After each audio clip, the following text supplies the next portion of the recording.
Muchas gracias. Para mí un honor estar aquí con vosotros en este centenario por el especial cariño que he tenido siempre a Basurto desde mi juventud, cuando empezamos con la cirugía artroscópica. El siglo XXI ha traído muchas novedades a una especie tan mecánica como la nuestra, sobre todo porque se ha avanzado hacia la cirugía mínimamente invasiva, ha entrado la tecnología 3D con muchísima fuerza y sobre todo ha entrado en una especie muy mecánica, la era de la biología, como veremos. La artroscopia empezó hace 60 años de una manera muy rústica, como veis aquí, con unas ópticas sin ninguna cámara para poder ver en una televisión, pero en los años 80 empieza ya la tecnología y estas son nuestras primeras cámaras que pesaban más de 1 kilo para poder hacer nuestras artroscopias. Ahora los quirófanos inteligentes, con toda la alta tecnología, nada tiene que ver con aquello y nos ha permitido entrar en articulaciones poco accesibles entonces, como era la cadera, y hacer diagnósticos de nuevas patologías que explican esa artrosis precoz en personas jóvenes que antes no comprendíamos, con estas deformidades de la cabeza femoral, que había que luxar la cadera para poder solucionarlas. Gracias a todas las nuevas técnicas artroscópicas lo podemos hacer por mini abordajes con una recuperación rapidísima. Y esta cirugía mínimamente invasiva, como las demás especialidades quirúrgicas, ha llegado también en otras partes del cuerpo, como el pie, donde ya la cirugía mínimamente hipercutánea del pie consigue solucionar problemas de deformidades como los juanetes con una cirugía y una rápida recuperación. Pero la tecnología de impresión 3D, que es una fabricación de una articulación por capas aditivas, nos ha permitido conocer las enfermedades, nos ha permitido hacer un diagnóstico muy diferente a lo que teníamos antes. Tenemos el hueso en la mano y hacer unas planificaciones quirúrgicas con una cirugía virtual en el ordenador. Una vez tenido los huesos en la mano, podemos simular la cirugía y ver si lo que habíamos previsto se va a cumplir. Y podemos corregir deformidades muy complejas, como este caso, habiendo previsto antes ese resultado final. O este otro caso de una chica a la que le habían operado 3 veces y habíamos conseguido esa deformidad de esa pierna, que es iatrogénica, por mal cálculo de las osteotomías, el poder conseguir una pierna recta como su pierna sana, pues se hace gracias a la tecnología 3D, donde imprimimos su tibia, imprimimos las guías quirúrgicas, imprimimos incluso el material de osteosíntesis y podemos así conseguir la cirugía exacta que habíamos previsto en el ordenador. Esta tecnología 3D también se aplica a la sustitución protésica. En los últimos años han salido plantillas personalizadas para hacer a cada uno su corrección de vida y una parte de estas plantillas se han desarrollado en nuestro país. Con una tecnología muy diferente nos permite simplificar muchísimo el material instrumental quirúrgico en quirófano y un nuevo concepto, que son únicas este tipo de guías, con este nuevo concepto nos permite realizar nuestra planificación casi sin errores. Conseguimos alineaciones perfectas que van a hacer que nuestras prótesis duren más años, como veremos, espero, en el futuro. También ha entrado la tecnología con el navegador y la realidad virtual. Ahora podemos, mientras estamos operando, viendo en el ordenador qué estamos haciendo y si se cumple lo que habíamos previsto. Y esto ha cambiado muchísimo en la patología del hombro. La prótesis de hombro, que antes era muy manual, muy intuitiva, ahora comprobamos, planificamos y verificamos que todo lo estamos haciendo correctamente. Y como en otras especialidades, llegan los robots. Acaban de llegar, no sabemos lo que darán de sí, si nos van a sustituir nuestras manos y si van a mejorar lo que ya lo estamos haciendo bastante bien. Pero también ha habido errores. Hemos vuelto al futuro, hemos vuelto a coger ideas viejas para modernizarlas. Y, por ejemplo, las técnicas de estabilización de hombro con un ligamento que se diseñó también en este país hace más de 30 años, bueno, se están poniendo de moda, estamos viendo resultados a 30 años, excelentes resultados a 30 años, y empiezan las modificaciones de esta técnica en otros equipos a nivel del mundo. Y hemos descubierto en este siglo también ligamentos nuevos de la rodilla a nivel anatómico, que parece mentira. En el año 2013 se descubre el ligamento anterolateral de la rodilla. Pero resulta que en 1968 el profesor Lemaire, francés, hacía una técnica que reparaba este ligamento sin saber bien lo que hacía. Pues estas técnicas se ponen otra vez de moda. Y hemos vuelto a meter la pata como se metió en el pasado. Las primeras prótesis de cadera era de un par metal-metal, dieron muchísimas pegas, se cambió de materiales y se inventó el polietileno y hacíamos un par metal-polietileno, y resulta que volvemos a inventar a principios de este siglo el par metal-metal y tuvimos las mismas complicaciones que tuvieron hace 50 años nuestros antepasados, con usuras del metal, con iones de cobalto en ganglios linfáticos a distancia y muchos problemas médicos, porque todavía no hemos encontrado ningún material perfecto para sustituir nuestras articulaciones, aunque los vayamos mejorando poco a poco. Pero lo que de verdad ha cambiado y ha revolucionado nuestra especialidad es que entra de lleno la biología en una especialidad tan mecánica como era la traumatología. Y nos tenemos que cambiar del tornillo y del martillo a empezar a pensar en células y en proteínas, algo que lo teníamos súper lejos. ¿Y cómo nos llega esto a la trauma? Nos llega a través de los dientes. Esto lo empezaron los dentistas en Estados Unidos y Eduardo Anitua, de Vitoria, que estaba entonces por allí, bueno, pues modificó este modo de concentrar plaquetas, hizo un sistema utilizando pequeños volumentos de sangre, 100% autólogo, que es el que más se ha impuesto después en la práctica nuestra y en la práctica de otras especialidades. Y este fue nuestro primer caso. Yo había oído las teorías de Eduardo Anitua y tuvimos este caso de una señora muy conocida de Vitoria en aquellos tiempos, que pusimos una prótesis de rodilla, hizo esta necrosis que veis aquí, de alto riesgo porque era diabética, porque tenía una insuficiencia vascular. Me acordé de lo que contaba Eduardo para sus dientes y sus alveolos y dije, pues si él rellena un alveolo, cuando quita una muela, igual podemos rellenar esta úlcera. Y resulta que el resultado fue excelente. En muy poco tiempo conseguimos cerrar esa úlcera solamente aplicando este gel de plaquetas. Entonces dije, bueno, lo que cuentan los dentistas seguro que hay mucho más de lo que ellos saben. Enseguida yo me crié y pasaba los veranos en las faldas de Gorbea, entre las ovejas. Bueno, pues fui donde los pastores que conocía, me consiguieron un rebañito de ovejas y empezamos a investigar. Pero esto que es tan novedoso, resulta que el primer factor de crecimiento lo descubre Rita Levi-Montalcini en 1948. Y tardaron 40 años en darle el premio Nobel, porque no se comprendía muy bien para qué servían estas proteínas.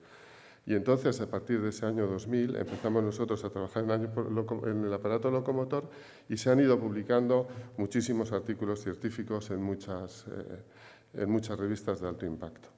Y tuvimos que aprender otra vez qué era la plaqueta. Fijaros dónde tenía yo lo que era una plaqueta en los libros de la carrera de medicina, cuando solo me preocupaban las técnicas quirúrgicas.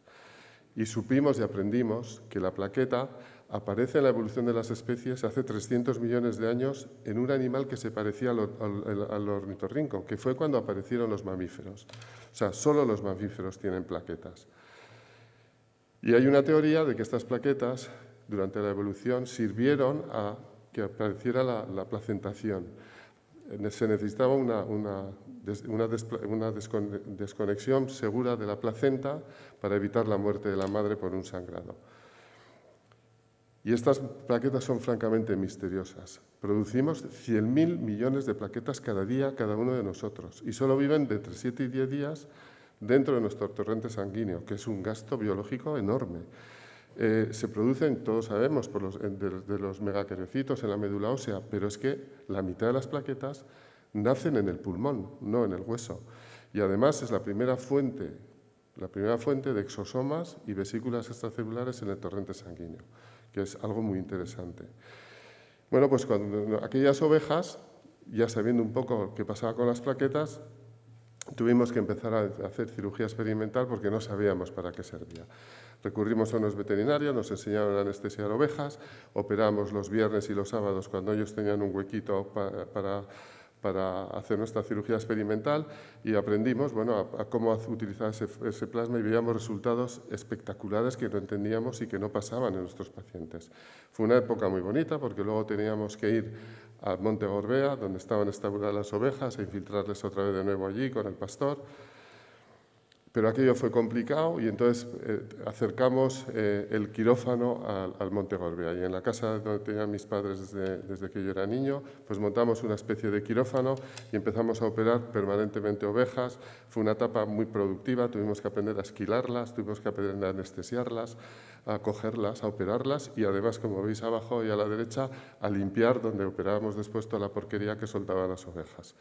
Y montamos un quirófano experimental, como los quirófanos de batalla, en una roulotte, un quirófano muy bonito, y allí pasábamos las vacaciones, los fines de semana, probando todo lo que salía al mercado. Probamos todos los biomateriales, todo lo que nos traían las casas comerciales, los materiales de osteosíntesis, todo lo moderno, y siempre comparamos y añadíamos factores de crecimiento que pasaba. Y siempre había unas diferencias tremendas cada vez que utilizábamos el plasma rico en plaquetas en estas cirugías.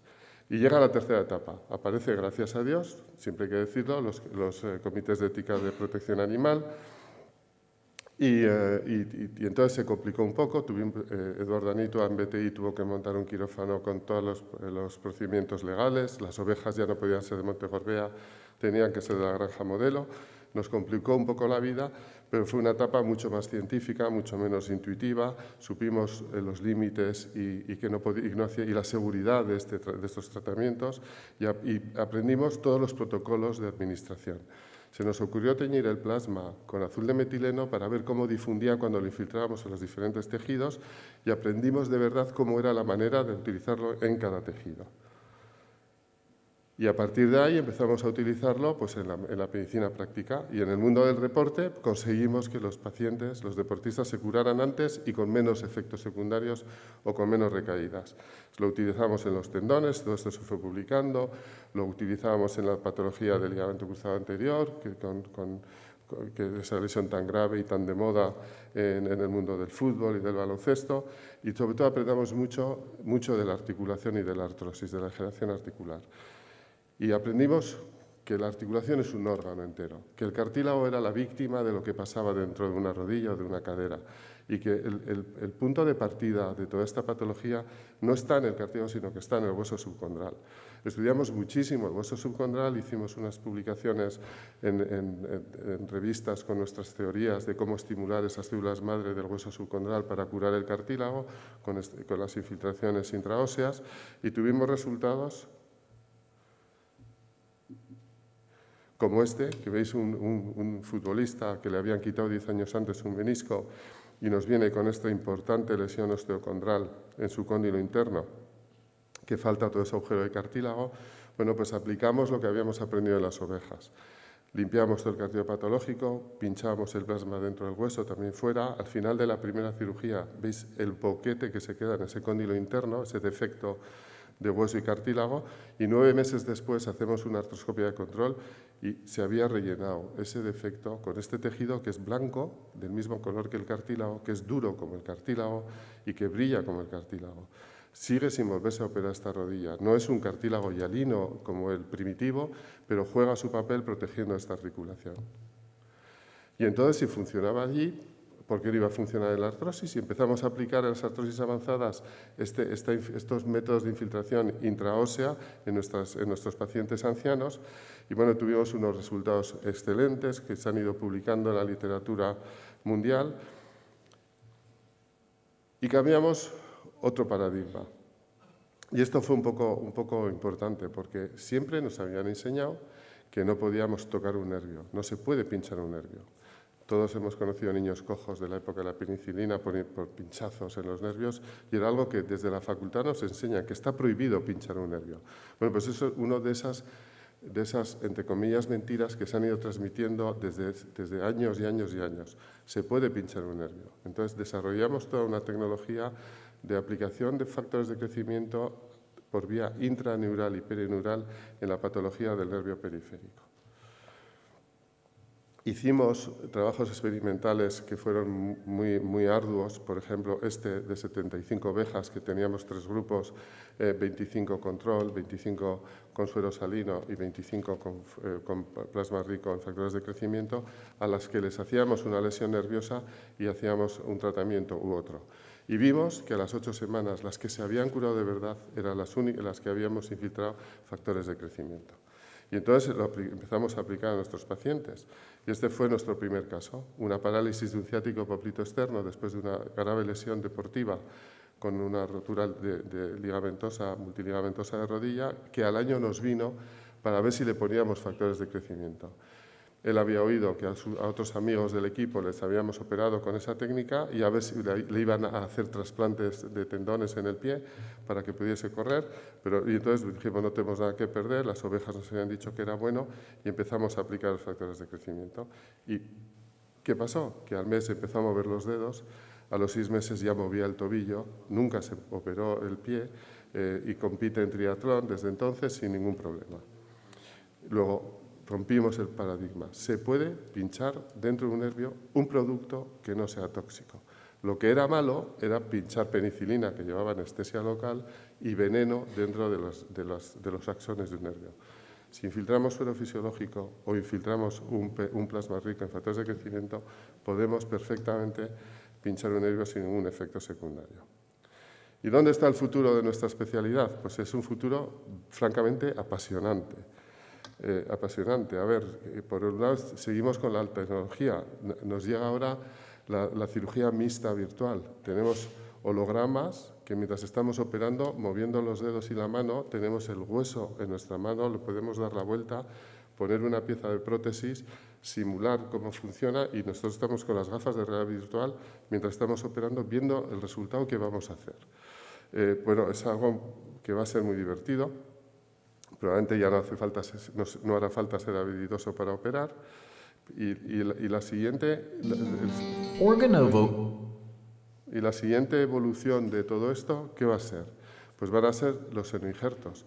Ya hemos visto que podemos hacer un animal transgénico para coger sus órganos. A nivel cardíaco no ha sido un gran éxito, pero seguro que a nivel de aparato locomotor será mucho más fácil de trasplantar tendones de animales transgénicos a nuestra medida para reconstruir articulaciones. Eso va a llegar pasado mañana. Podemos utilizar las plaquetas como carrier de proteínas, podemos modificarlas. Sabemos que las plaquetas sintetizan proteínas a pesar de no tener núcleo y podemos hacer que sinteticen lo que nosotros queramos en el sitio cuando queramos y que esas vesículas extracelulares podemos llenarlas con otros productos y atravesarán barreras como la barrera hematoencefálica, etcétera, etcétera, y esa va a ser unas terapias de futuro. Trataremos nuestros defectos articulares con células madre modificadas que sintetizarán proteínas. Y como no, el final va a ser la bioimpresión, donde imprimiremos órganos con células, con matriz, que implantaremos después en un ligamento, en un tendón a nuestros pacientes. Se ha hecho con músculos y se hará con las demás patologías. Me encantaría durar lo suficiente como para enterarme de todo esto en los años siguientes, a ver si Dios me escucha y me deja divertirme con esto. Eskerrik asko.